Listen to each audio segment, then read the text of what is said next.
Halo pemirsa, apa kabar hari ini? Semoga selalu sehat dan selalu bersemangat menjalani aktivitas. Hari ini program Berita Newspoint hadir menjumpai Anda bersama saya, Abdul Muiz. Selama 30 menit ke depan, Newspoint akan menyajikan berita terbaru seputar Universitas Brawijaya dan Malang Raya. Jangan kemana-mana, keep on this channel, Newspoint.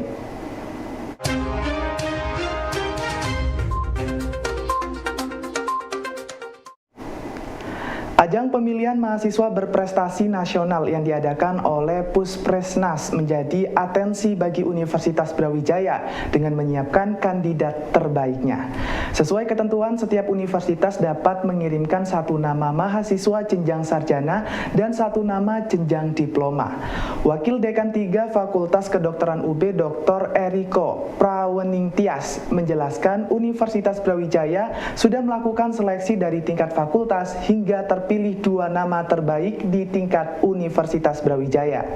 Kedua nama tersebut yang saat ini sedang dipersiapkan untuk maju pada seleksi tingkat nasional agar dapat menjadi mahasiswa berprestasi nasional tahun 2023. Ajang pemilihan mahasiswa berprestasi nasional yang diadakan oleh Puspresnas menjadi atensi bagi Universitas Brawijaya dengan menyiapkan kandidat terbaiknya. Sesuai ketentuan, setiap universitas dapat mengirimkan satu nama mahasiswa jenjang sarjana dan satu nama jenjang diploma. Wakil Dekan 3 Fakultas Kedokteran UB Dr. Eriko Praweningtyas menjelaskan Universitas Brawijaya sudah melakukan seleksi dari tingkat fakultas hingga terpilih 2 nama terbaik di tingkat Universitas Brawijaya. Kedua nama tersebut yang saat ini sedang dipersiapkan untuk maju pada seleksi tingkat nasional agar dapat menjadi mahasiswa berprestasi nasional tahun 2023. Pilmapres itu ada pemilihan mahasiswa berprestasi yang merupakan kegiatan rutin yang dilaksanakan oleh Puspresnas Dikti. Setiap tahun ada event tersebut. Nah, Pilmapres itu memang jenjangnya jenjang nasional. Tetapi pada saat sebelum kita mengirimkan delegasi ke nasional ada beberapa step yang harus kita lalui, yaitu kita harus memiliki kandidat yang ada di level universitas. Nah, pada saat di level universitas itu kita punya hak untuk mengirimkan satu saja mahasiswa di jenjang sarjana dan satu mahasiswa di jenjang diploma. Nah, karena level sarjana itu kita punya 18 fakultas, otomatis kita tarik mundur ke belakang untuk dilakukan pemilihan atau seleksi di masing-masing fakultas terlebih dahulu. Jadi kalau kita lihat dari timeline Puspresnas bahwa kegiatan Pilmapres itu akan diakhiri di bulan Juli, sehingga kita sudah melakukan pemilihan atau seleksi di level fakultas pada saat akhir Februari. Kita berikan spare waktu 3 minggu dari masing-masing fakultas untuk melakukan pemilihan atau seleksi mawapresnya, mahasiswa berprestasi di tingkat fakultas. Satu nama yang kita minta untuk dikirimkan ke level universitas, sehingga terkumpullah sejumlah 17 mahasiswa jenjang S1 dan 2 mahasiswa jenjang diploma, jadi total ada 19. Sehingga kita pilih, kemudian dari berdasarkan seleksi des evaluasi, berdasarkan presentasi, kemudian kita tetapkan satu nama yang berhak untuk mewakili di jenjang sarjana dan satu nama yang berhak mewakili jenjang diploma. Untuk terpilih menjadi mahasiswa berprestasi sesuai kriteria Pusat Prestasi Nasional dibutuhkan beberapa kriteria utama. Wakil Dekan 3 Fakultas Kedokteran UB Dr. Eriko Praweningtyas menjelaskan terdapat 3 kriteria utama yang harus dimiliki oleh mahasiswa. 3 hal tersebut menurut Eriko berupa capaian unggulan, karya ilmiah atau proyek tertentu, dan kemampuan bahasa Inggris. Setiap kriteria memiliki bobot penilaian berbeda dengan bobot tertinggi pada capaian unggulan. Menjadi peserta pemilihan mahasiswa berprestasi tidak hanya cakap dalam bidang akademik, namun juga dalam hal lainnya. Sesuai ketentuan dari Pertama, capaian unggulan yang memiliki bobot penilaian paling besar yang terdiri dari prestasi akademik, prestasi berbagai lomba, keaktifan dalam organisasi, dan lainnya. Selain itu, mahasiswa tersebut juga dinilai dari karya ilmiah atau proyek keilmuan yang dimiliki serta cakap dalam berbahasa Inggris. Ketiga kriteria tersebut seyogyanya dipersiapkan sejak dini oleh para mahasiswa dengan pola berjenjang dan berlanjut. Portofolio tersebut menjadi bekal bagi mahasiswa untuk mengikuti ajang bergengsi tahunan Puspresnas.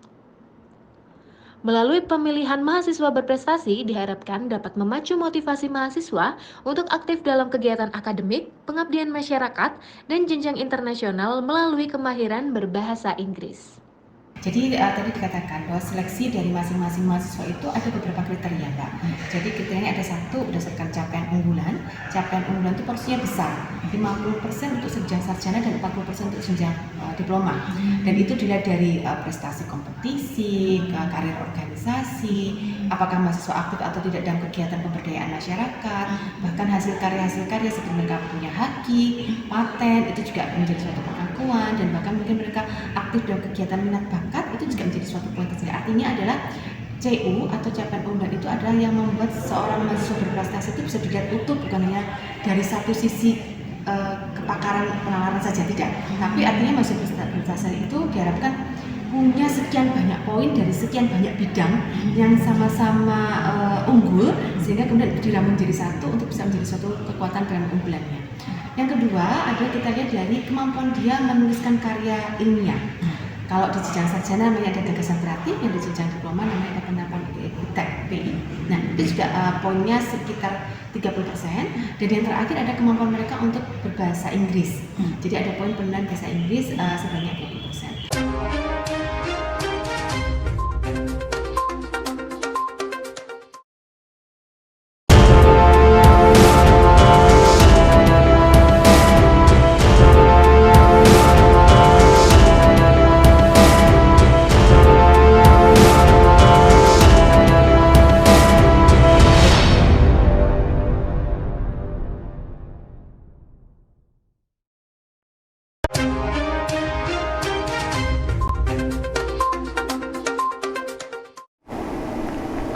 Demokrasi merupakan fitrah manusia yang menginginkan kebebasan, sehingga demokrasi harus dijaga agar senantiasa seimbang dalam masyarakat. Hal ini ditegaskan oleh Dr. Suryadi, dosen FIA UB, saat menjadi penulis bedah buku Gerakan Mahasiswa tahun 1993 hingga 1999. Dari hal tersebut, Suryadi menilai demokrasi merupakan sesuatu yang layak diperjuangkan dalam kehidupan bermasyarakat dan bernegara. Selain itu, negara juga memiliki kewajiban untuk menjaga iklim demokrasi berjalan sesuai dengan koridor yang ada. Diperjuangkan oleh berbagai kalangan, mulai dari mahasiswa, lembaga swadaya masyarakat, aktivis, hingga politisi dalam sebuah negara. Hal ini terjadi karena demokrasi merupakan bagian dari fitrah manusia yang menginginkan kebebasan. Kehidupan demokrasi yang seimbang harus menjadi fokus dari negara dengan menjaga iklim demokrasi agar dapat berjalan dengan baik, sehingga harmonisasi dalam negara dapat berjalan dengan baik. Negara atau penguasa yang tidak menjaga demokrasi akan berjalan timpang dan menjadi alarm bagi kejatuhan penguasa. Saya ingin mengatakan begini, bahwa demokrasi sesungguhnya adalah sebuah fitrah kemanusiaan yang tidak bisa dihindari. Manusia itu diciptakan memiliki yang namanya free will, kemauan bebas. Karena itulah wujud kemauan bebas itu nampaknya yang paling tepat kalau suasana kehidupan dibangun dengan nilai-nilai demokrasi. Begitu demokrasi ini diamputasi, kemudian yang muncul kemudian katakanlah digambarkan tadi adalah suasana yang otoritarian, maka itu akan bertentangan dengan fitrah kemanusiaan.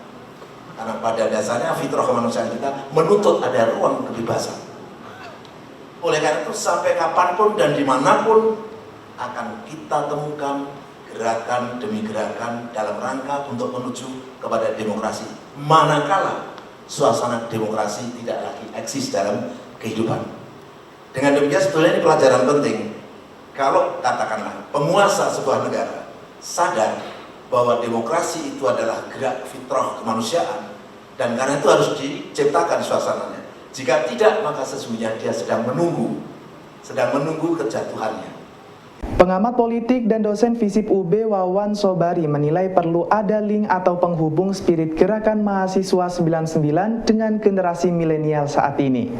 Menurut Wawan, saat ini kondisi sosial politik yang ada sudah berbeda. Namun spirit gerakan mahasiswa perlu ditularkan agar terjadi kesinambungan spirit dan perjuangan demokrasi. Generasi milenial dan Z saat ini memiliki tantangan yang berbeda dalam mempertahankan nilai demokrasi agar tetap berkembang dalam masyarakat. Spirit Gerakan 99 dapat menjadi titik tolak dan motivasi bagi gerakan mahasiswa saat ini. Gerakan mahasiswa pada medio 1993 hingga 1999 mengalami tekanan luar biasa dari pemerintah Orde Baru saat itu.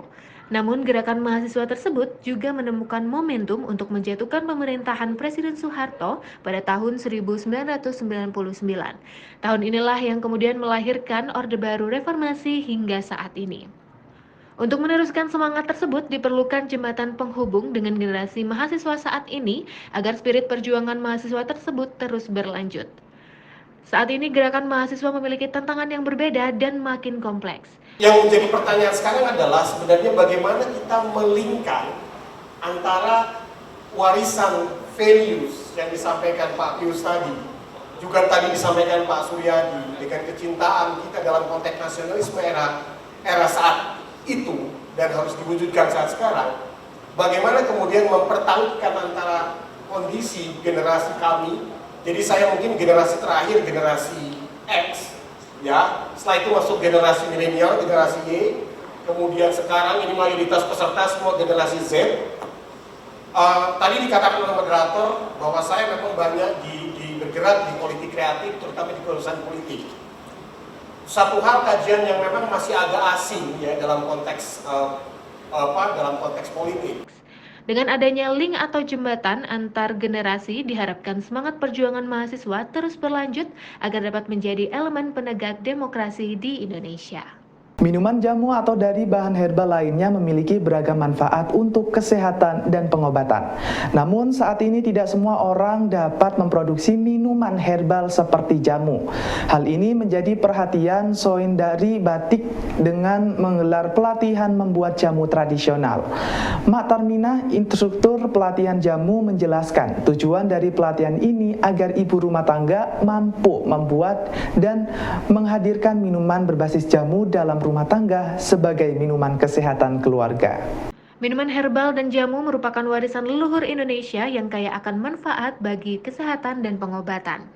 Namun seiring dengan berjalannya waktu, tidak semua ibu rumah tangga mampu membuat jamu tradisional. Melalui pelatihan, Sundari Batik berbagi pengetahuan mengenai pembuatan jamu tradisional sebagai minuman yang menyehatkan bagi keluarga. Pelatihan tersebut diberikan kepada warga sebagai rangkaian kegiatan Ramadan. Itu kita melestarikan warisan leluhur ya. Jadi sekarang banyak sekali produk-produk minuman yang tentunya bahannya juga kurang alami, ada perisannya, jadi gulanya juga tidak alami. Kita mengadakan pelatihan ini supaya ibu-ibu, terutama ibu-ibu itu bisa memberikan minuman kepada keluarganya, minuman yang berbahan dasar alami yang tentunya akan membuat lebih sehat. Diharapkan nantinya ibu rumah tangga di Kota Malang mampu membuat minuman tradisional berbasis jamu sebagai minuman kesehatan bagi keluarga.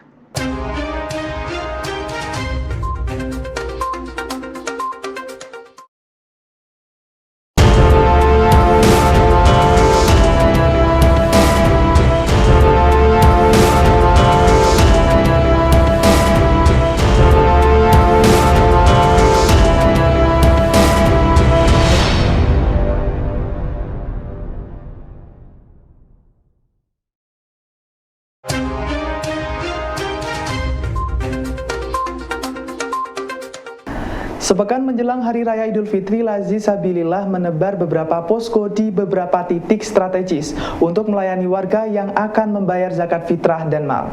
Salah satu titik berada di kawasan Jalan Soekarno-Hatta, Kota Malang.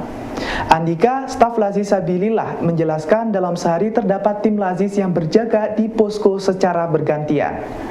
Keberadaan posko ini merupakan upaya Lazi Sabilillah untuk mempermudah warga yang akan membayar zakat fitrah dan zakat mal. Selain di kawasan Soekarno-Hatta, Lazi Sabilillah juga membuat posko di kawasan strategis lainnya di Kota Malang untuk mempermudah warga membayar zakat. Sepekan menjelang Idul Fitri, warga masyarakat melakukan pembayaran zakat fitrah dan zakat mal. Hal ini menjadi perhatian Lazi Sabilillah dengan menggelar beberapa posko layanan zakat di berbagai titik Kota Malang. Pada setiap posko terdapat petugas yang bertugas memberikan informasi dan menerima pembayaran zakat warga. Secara bergantian, para petugas Lazis akan berjaga di posko dari pagi hingga malam hari untuk melayani warga. Di sini setiap harinya untuk setiap sesi itu 2 orang dan 1 kepala konter. Untuk alasan mengapa Lazis Sabilillah membuat konter di Soekarno-Hatta ini dikarenakan yang pertama letaknya strategis, banyak orang yang berlalu lintas di sini. Lalu yang kedua, letak masjid di sini cukup sedikit sehingga untuk membayar zakat fitrah kan kesusahan. Jadi kami memfasilitasi di sini agar bisa membayar zakat fitrah secara. Posko ini disebar agar mempermudah bagi warga yang akan membayar zakat fitrah dan mal tanpa harus ke kantor pusat di Masjid Sabilillah. Pembayaran zakat fitrah ini akan berlangsung hingga malam takbiran atau malam Idul Fitri. Kegiatan berbagi santunan untuk anak yatim pada pekan terakhir Ramadan kian meningkat. Salah satunya dilakukan oleh manajemen Swiss Berlin Hotel Malang dengan menggelar buka bersama dan santunan bersama anak yatim. Sebanyak 25 anak yatim yang berasal dari sekitar hotel diundang untuk berbuka bersama dan menerima santunan. General Manager Swiss Berlin Hotel Gunawan menjelaskan, kegiatan santunan tersebut merupakan upaya pihak hotel untuk menyeimbangkan aktivitas bisnis dan sosial. Santunan tersebut juga merupakan upaya pihak hotel untuk menyemarakan bulan Ramadan dengan kegiatan berbagi bersama anak yatim. Manajemen dari karyawan Swiss Berlin Hotel Malang mengundang 25 anak yatim untuk berbuka bersama dan memberikan santunan. Dalam acara yang bekerja sama dengan Baitul Mal Hidayatullah tersebut, para anak yatim berasal dari daerah Mergan, Kota Malang. Secara bergantian, manajemen hotel dan staf berdiri memberikan santunan dan bingkisan kepada para anak yatim. Acara tersebut juga diisi dengan ceramah agama yang disampaikan oleh Ustadz dari BMH Malang. Acara ini adalah kita mengambil momennya Ramadan, di mana Ramadan itu ada satu waktu yang paling tepat, di mana momentum untuk kita saling berbagi, saling memperhatikan ya satu sama lain, dan kita tidak hanya memikirkan bisnis, tapi inilah bagian momentum kita, di mana kita bisa mendapatkan doa-doa yang baik dari mereka. Santunan tersebut merupakan rangkaian acara Ramadan berbagi yang rutin diadakan oleh Hotel Swiss Berlin sebagai bagian dari Corporate Social Responsive. Aktivitas karyawan Swiss Berlin Hotel Malang patut menjadi contoh bagi perusahaan di Kota Malang. Melalui pihak manajemen setiap bulannya, setiap karyawan menyisihkan gaji 5.000 untuk disalurkan kepada anak yatim dan duafa. Hal ini menurut General Manager Swiss Berlin Gunawan merupakan upaya pihak hotel untuk memberikan CSR kepada warga yang membutuhkan. Keterlibatan karyawan juga merupakan komitmen perusahaan dan karyawan untuk tidak hanya berpikir bisnis, namun juga memanfaatkan perusahaan bagi lingkungan sekitar. Kegiatan CSR yang dilakukan oleh Swiss Berlin Hotel Malang merupakan bagian dari budaya perusahaan yang sudah terbangun. Setiap bulan, setiap karyawan menyisihkan uang dari gaji untuk kegiatan sosial bersama perusahaan. Setiap bulan, Hotel Swiss Berlin mengadakan santunan kepada anak yatim dan juga lansia yang ada di berbagai panti di Kota Malang. Santunan tersebut tidak hanya dilakukan kepada panti asuhan Muslim, namun juga kepada panti dan lansia agama lain. Kali saya terangkan bahwa Swiss Bell memang tidak hanya memikirkan bisnis, tapi CSR-nya Swiss Bell memang terus kita kembangkan, dan memang setiap bulan setiap karyawan itu memberikan donasi Rp5.000 setiap mereka gajian, ya, di mana itu kita manfaatkan untuk kita berikan kepada panti asuhan, panti jompo, ya, dan orang-orang sekitar untuk anak yatim piatu, seperti itu. Dan untuk program Ramadan berbagi memang kita lakukan setiap hari, di mana memang semuanya itu berkesinambungan dari karyawan yang memang diperuntukkan untuk. Hal ini menjadi komitmen bagi pihak hotel untuk menyeimbangkan kegiatan bisnis dengan kegiatan sosial yang memberi dampak nyata bagi masyarakat sekitar hotel. Informasi tadi sekaligus menutup perjumpaan kita hari ini. Jangan lupa saksikan News Point setiap hari pukul 19.30 waktu Indonesia Barat. Hanya di UBTV Televisi Pendidikan Universitas Brawijaya. Saya Abdul Muiz dan seluruh kru yang bertugas pamit undur diri. Terima kasih dan selamat beraktivitas.